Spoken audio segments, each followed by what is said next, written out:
KKI semester 1 yang akan memenuhi tugas di SPD dengan mewawancarai salah satu tokoh pendidikan. Dan sekarang saya bersama dengan beliau, Ibu Siti Mundarsih. Gimana kabarnya Bu hari ini? Alhamdulillah sehat. Beliau adalah pengajar di SDN Sidogembol, pengampu mapel bahasa Arab dan bahasa Inggris. Baik Bu, langsung saja wawancara kita dengan tema kehidupan sosial dan budaya di sekolah. Bu, mengapa sekolah disebut sebagai lembaga sosial? Sebelum saya jawab, saya salah satu guru di SDN Sidogembol yang diamanati untuk mengampu pelajaran bahasa Inggris dan bahasa Arab. Tentunya, kenapa lembaga sekolah dinamakan untuk wadah sosial? Karena yang pertama, sekolah itu adalah tempat untuk interaksi sosial, entah itu antara guru dengan siswa, siswa dengan siswa, atau guru, siswa, dan stakeholder yang ada di sekolah, entah itu pedagang keliling di situ, penjaga kantin di situ, yang jaga perpus di situ. Secara otomatis maka anak-anak di situ juga akan belajar interaksi sosial. Terus yang kedua, sekolah merupakan tempat untuk mewariskan ilmu, termasuk perilaku sosial, karena di sekolah anak-anak diajarkan tentang nilai moral, nilai sosial. Ada pelajaran misalnya entah itu PAI, entah itu IPS, itu juga mengandung tentang cara untuk bersosialisasi antara siswa dengan orang tua, dengan guru, dan dengan masyarakat.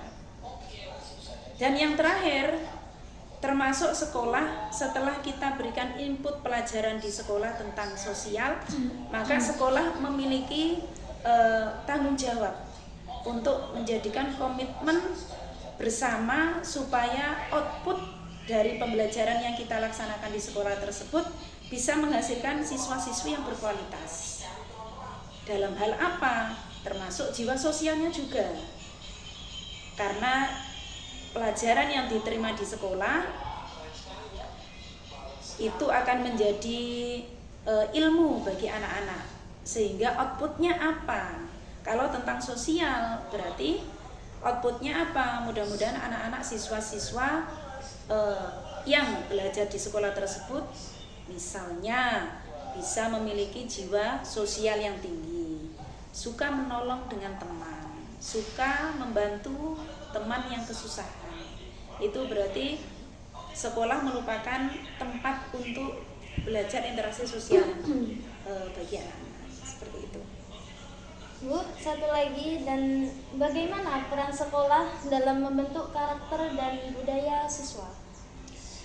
Kalau untuk karakter, kita sebagai guru tidak hanya bertugas untuk mengajar. Jadi kita selain mengajar pelajaran juga bertugas untuk mendidik anak-anak. Termasuk mendidik anak-anak itu terutama adalah karakternya. Jadi kita tidak melulu menuntut anak untuk selalu pintar di bidang umum, tetapi yang terpenting adalah karakternya, akhlaknya yang kita bentuk. Bagaimana di sekolah bisa membentuk karakter anak? Misalnya seperti di lembaga kami di SDN Sidogembol banyak sekali melalui pembiasaan. Pembiasaan tersebut misalnya sebelum belajar kita harus berdoa dulu. Setelah belajar kita berdoa. Pembiasaan setiap pagi kita melaksanakan sholat duha. Kemudian ada Jumat religi, ada Jumat berseri, Jumat bersih. Itu juga merupakan pembiasaan melatih anak-anak untuk belajar berdoa, untuk menjaga kebersihan dan sebagainya. Termasuk salah satu membentuk karakter anak melalui pembiasaan. Yang kedua, melalui pendidikan yang kita berikan, pelajaran-pelajaran di sekolah tersebut. Banyak sekali mapel-mapel yang diterima oleh siswa yang terutama tidak hanya pintar di bidang sains saja, tetapi juga terpenting adalah membentuk karakter anak supaya menjadi karakter yang baik, seperti itu. Terus yang ketiga, kita sebagai pendidik juga memiliki tanggung jawab untuk memberikan contoh tauladan kepada siswa-siswa. Bagaimana guru itu berperilaku, entah itu tutur katanya, entah itu sikapnya. Karena guru itu digugu lan ditiru.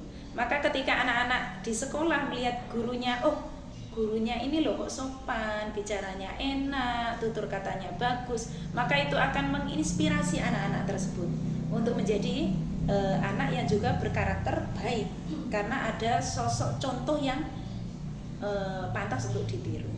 Seperti itu. Dan bagaimana hubungan antara guru dan siswa dalam menciptakan lingkungan belajar yang baik, Bu? Gimana? Kalau untuk menciptakan lingkungan belajar yang baik, memang setiap harinya hampir berapa jam itu, mulai jam 7 sampai jam 12 kita mesti sering berinteraksi dengan siswa. Bagaimana supaya connect hubungan antara siswa dan guru? Maka itu menjadi PR, terutama untuk guru. Jadi ketika hubungan antara guru dan siswa ini sudah connect, maka suasana belajar akan menjadi nyaman. Semisal apa? Misalnya guru bisa mengerti kemampuan siswanya, menghargai hasil usaha siswanya. Sebaliknya, siswa juga seperti itu, menghormati gurunya, sopan santun terhadap gurunya. Kemudian guru juga bisa menciptakan suasana pembelajaran yang menyenangkan, yang nyaman, sehingga ketika anak sudah nyaman dengan gurunya, sudah nyaman dengan suasana yang belajar di kelas, maka tentu saja akan menciptakan suasana belajar yang menyenangkan. Dan otomatis ketika anak sudah merasa nyaman, apa yang diberikan oleh Bu Guru, apa yang diberikan oleh Pak Guru, apa yang disampaikan oleh Pak Guru dan Bu Guru otomatis tidak keluar dari telinga kiri, masuk telinga kiri, keluar telinga kanan, tidak. Tetapi insya Allah anak-anak akan bisa merekamnya untuk menjadi ilmu yang manfaat tentunya. Seperti itu. Jadi antara hubungan sosial, pembentukan karakter, dan menciptakan suasana belajar yang nyaman itu merupakan suatu kesatuan yang menjadi tanggung jawab kita bersama sebagai pendidik di sekolah. Dan untuk mbaknya juga yang besok juga jurusan pendidikan, ini bisa dijadikan ilmu ketika besok sudah lulus. Dan saya doakan mudah-mudahan ilmunya manfaat, bisa menjadi guru yang diidolakan oleh siswa-siswanya.